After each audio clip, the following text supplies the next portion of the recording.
I founded Lifeshiift, and to me, Lifeshiift is really a labor of love. I just felt like I saw people whom I felt were really strong, competent women who just really seemed to not have found their purpose past some very intensive careers. So I felt like we needed to have that kind of place for women like that. I see it as a community rather than a business. And we originally did a website, did some Facebook and Instagram work. And I had expected that the community would start to interact and support each other. And that didn't actually happen that way. So this gets you to this event. I felt like I really needed to get some input from you all in terms of what you felt your needs were, and also to continue to inspire. And so that's kind of how we got to where we are right now. And so I'm going to pass it over to Heather. So I'll just say a couple of words about Heather Kerr. Heather was my coach when I was still in retail consulting, and really helped me think through this whole issue of mindset. You know, you have to say we are all probably our biggest critic, but Heather has a very interesting backstory herself. And I thought it would be wonderful if she would share that with us. So Heather, I'm going to turn it over to you. So I just want to say a warm welcome to everybody who's here. And what I want to do today is I'm going to tell you about my background, but I'm also going to tell you about it from the perspective of what I think I learned from my own transition that could be helpful to you to make it relevant. So to give you a bit of background, I used to be an international tax lawyer. I was a partner on Bay Street. I was a partner at Ernst & Young. And before that, I was with some law firms. And I lived a fairly hectic, time-intensive life where I was really striving to achieve and get results for my clients. And that was a pretty big focus. I was also, and you'll see why I'm telling you this, I hadn't done anything artistic from the time I was 11. I had a bad experience with a teacher that made me shut down that part of myself. I was also probably at that time self-proclaimed atheist, didn't believe in anything spiritual. So I was pretty much your hard-driven corporate person. I had a triggering event that happened to me in 2014, the beginning of 2014. I was in Paris on a vacation in February. And at that time of year, the streets are really uncrowded, the museums are uncrowded. And I spent the whole week just steeping myself in art. And about 4 days into the trip, I started to have these images that just filled me with kind of this blissful feeling. It was images of myself painting these large canvases. And I found it kind of strange, but also very enticing. Because I considered that I couldn't draw or anything like that, what I started to do was just journal. I'd never journaled before, but I started writing down like what the images looked like. And it kept happening. It happened. I got up to 51 images over time. So this seemed to be, it's like kind of a portal opened in me to the creative side of my brain. And I started to have this real longing. Now, even though I'd been fairly closed off from the spiritual world and all of that for the past several years, I had found myself a lot of times in the self-help corners of the bookstores. I was always interested in psychology, and I was always trying to figure out what was missing in my life. It felt like something was missing. I felt like I didn't really, like what Maureen was talking about earlier, I felt like I didn't have much of a purpose, and achieving like tax savings for clients was starting to just not feel important to me. Like it would be important to me when I was working on it, but I felt this real disconnect with the deeper parts of myself. And there was something about having these visualizations of me painting that kind of opened that porthole. That happened in February 2014. And then because of a bunch of things they started to do after that, I ended up leaving my job in October 2014 to paint. And I think at the time I left my job, I'd only attended two painting classes. That was it.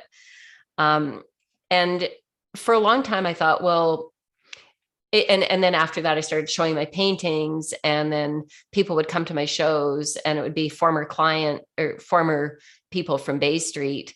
And they would say to me like, oh, I wish I could do something like that.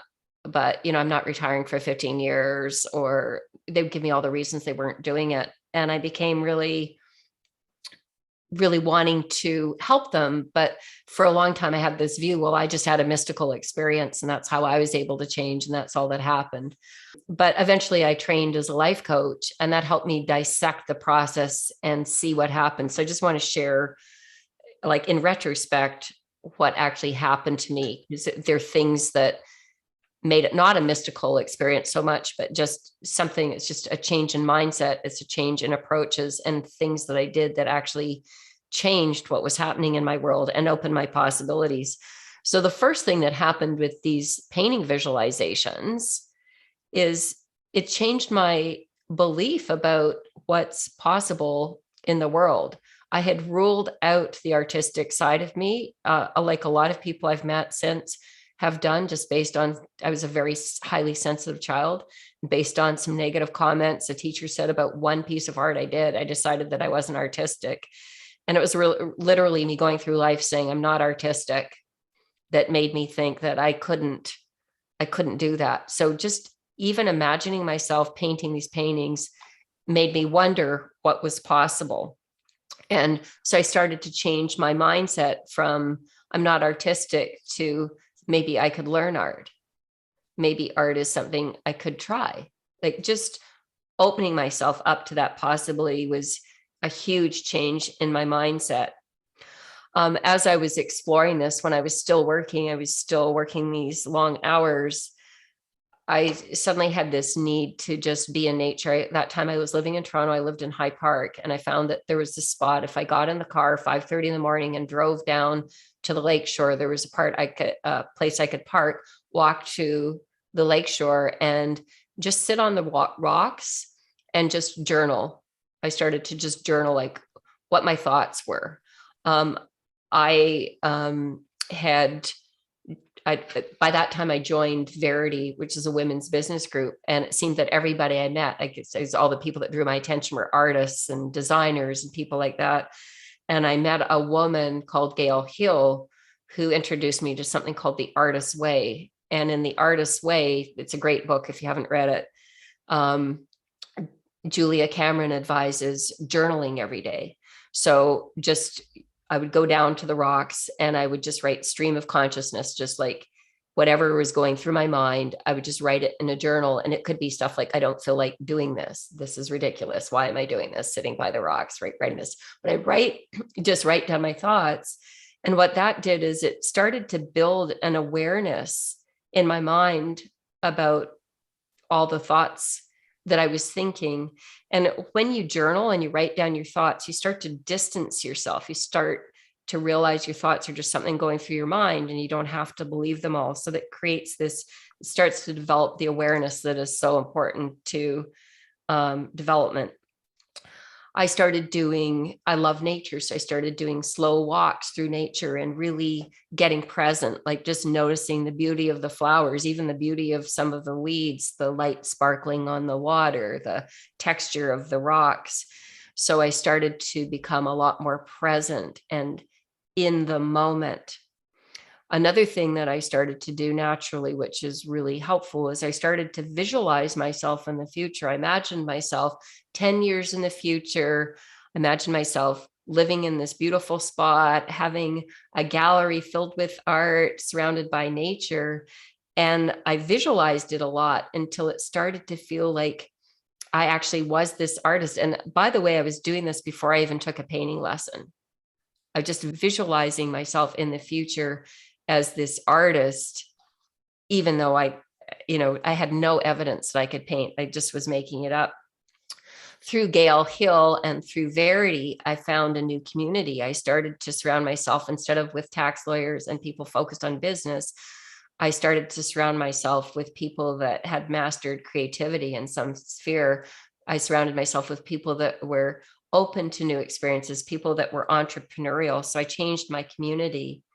And then, I took the leap and took lessons and started to show my art publicly.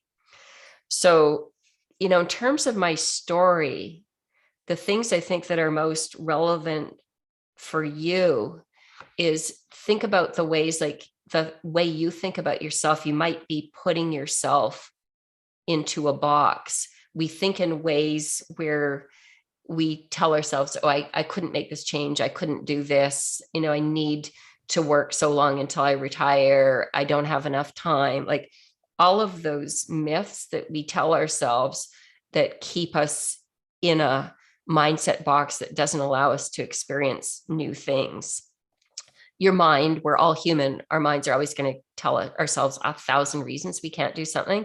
So really, I think these painting dreams that kind of came to me just allowed me to think differently and stop putting myself into the tax lawyer box, and allowed me to be open to all experiences, which is what opened me up to the journaling and the meditation kind of walks and those kind of things.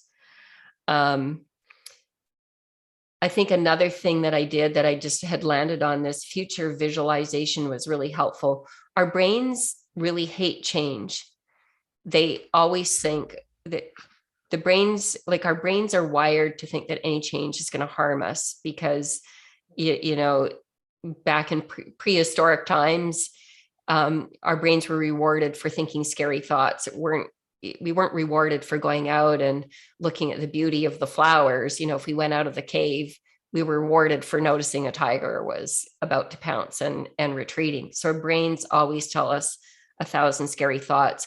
The wonderful thing about visualizing the future that you want, even if it seems impossible, is your brain actually can't distinguish between what's real and what's imagined. And so I didn't know this at the time, but by visualizing myself as an artist in the future, I actually started to become an artist. I started to feel like I was an artist. And by the time I took lessons, even though I'd had no experience of being artistic, I was able to paint things that I liked right away. It's almost like I practiced and practiced and practiced through all this visualization. I once read this article there's a scientific study where they had this group of people, and half of them, they didn't play piano. Half of them were taught these chords that they did and practiced for a week or 2 weeks. And the other half just imagined it. And then when they tested them afterwards, they had the same muscle development in their fingers between the ones that had actually done it and the ones that had just imagined it. So when you visualize stuff in the future, it becomes real. And it really helps with a lot of the fear-based thinking, because your brain thinks you've already done it, so it's not so scary. The other thing that happened is this painting visualizations gave me permission, which we can all just give ourselves naturally, to develop a sense of urgency that what I actually want is valid and it matters. And I realized that life could be a richer experience immediately. I didn't have to wait to my scheduled retirement date. I could make the changes now. So I started to respect what I really craved and what I really longed for as a matter of something that was urgent and not just a nice to have. And the way you can do that is just give yourself permission to do that. I think another good takeaway for you is the people you surround yourself with matters. So if you keep surrounding yourself with the same people, they will just reinforce the same thinking that you've always had, and you will likely keep thinking the same way and make the same decisions. So like doing something like coming into Marine's community and starting to converse with each other and getting to know each other and talk about experiences with this new tools that Marine will teach you helps you think differently. So I think, Marine, it's really amazing that you've created this community, because it will really help you to be surrounded by people that are open to thinking differently. The journaling, this came from the artist's way, this idea of just writing your thoughts. She suggests for 20 minutes or just for 3 journal pages, just write down anything that goes through your mind without judgment. Really helps you notice what you're thinking and what it's creating for you, and seeing your separateness from your thoughts. It gives you a lot more power over your thoughts instead of just being victim to your thoughts and thinking that those are who you are. You get some distance from them. And then any practice that helps you calm your nervous system. For me, it was just spending time in nature, and meditation was a great way to calm my nervous system. And when you calm your nervous system, it allows you to be open to new things, which is how you do change. There's a wonderful book I'd highly recommend that I'm just finishing now. There's a woman called Jill Bolte Taylor, who was a neuroscientist who had a stroke. She wrote this book 10 years ago, called My Stroke of Insight, but she's written a newer book called Whole Brain Living.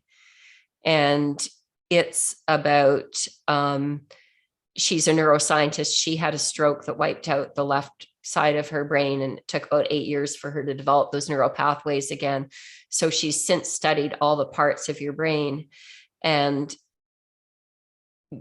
the left side of our brain is very logical and analytical and gets into fear-based emotions. And then the right side of our brain has the creative side, the awe and the wonder side, and the mystical parts of us. And if you have a scientific background at all, I think you'll find that book also just a great source of information, and will help you open things up. So anyway, that's kind of like my 15-minute reflection on my experiences. But if you have like any questions for me about my experience, I'm kind of like an open book. I'll answer all things, but I was trying to like focus on some thoughts I thought might be helpful about it and make it not seem like it was something unattainable.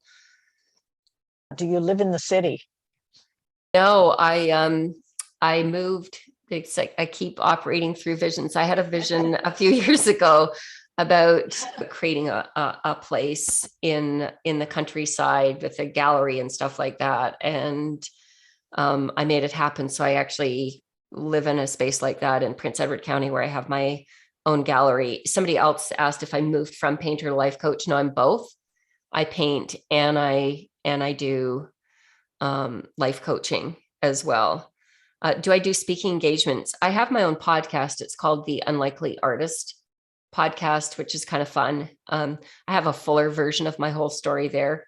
I think in episode 1, I think I'm on, just recorded episode 72. So it's kind of like your community here, Maureen. It's kind of like an act of love. How do I manage feeling stuck or overwhelmed when I'm making shifts? It's really, first of all, having a lot of acceptance for feeling stuck and overwhelmed. When you make shifts, there's part of it that feels really amazing. And then there's part of it that feels really terrible and challenging. And so part of it is just that acceptance, like noticing that there are times you're going to feel overwhelmed. And then, so part of it is like accepting how you feel first. And then when you allow yourself to feel that way, then you can get into mindset shifts. Like you create this love and acceptance for the way you are now. And then look at what thoughts are you thinking that are making you feel overwhelmed and stressed. There's always a way that you're thinking, like, I can't do this. This is too much. I don't have enough time. I don't know how I could ever make this work. Like, there's always thoughts that are creating those emotions. And then challenge yourself with, like, I find powerful questions can be a really useful way of shifting your thoughts. Like, how could I make this seem fun? How could I do this in a way that's easy? Like, ask yourself things that don't even make sense to your brain. It will get your brain busy thinking in a more positive and constructive way, rather than just anxiously telling you all the reasons why you should never make a change. Your brain is just going to tell you all the reasons why you should never make a change. I would also add one of the things that you said to me, Heather, because I went through the whole thing of, oh my God, what happens if I fail? All these things. And you said to me, what is real and what is opinion? And try and separate that, because this idea that, when something goes wrong, it's like, oh, I'm a total failure. Well, what's real? The real thing is this thing did not work. You make yourself the failure. It's my own opinion that really. Yeah, that's a really, really good point. So like when I was talking about journaling, a really useful thing to do is to go through, like if you're journaling all your thoughts, circle everything that is a judgment or opinion and not a fact you could prove in court. And you'll find that you're circling almost everything you wrote, and everything that's an opinion or judgment is optional. Right? So like even like a simple example would be, I'm really disappointed it's raining today.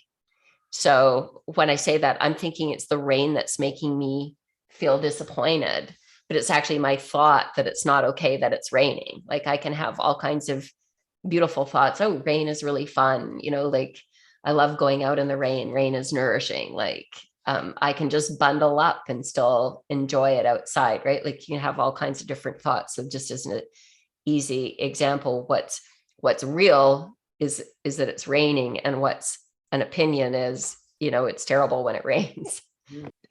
Heather, do you have any kind of final last words when you hear these comments? The easiest thing I can say is I do have a podcast called the Unlikely Artist Podcast. And if you look at the topics, there's a lot of things you guys have questioned about, or there might be an episode on that topic. It might be a useful resource. But I think from what I'm hearing is this community is going to be a really great resource. I'm hearing a lot of cries out for community, and this is a chance to surround yourself with like-minded, kind of positively oriented people that want to change their lives in a positive way. So I think you're in the right place. Well, thank you all, and I will definitely put links to, and when I send out my letter that I send every month, I'll make sure that I have a link to Heather's podcast, because I think that probably will help. I love the idea of adding sort of resources and things like that to it. So we'll keep the conversation going. I just really thank you so much all for being here. I love it. You were fabulous. If you would like to see more Lifeshiift videos, make sure that you subscribe to our YouTube channel using the subscribe button below. Don't forget to sign up for regular emails on our website at www.lifeshiift.com.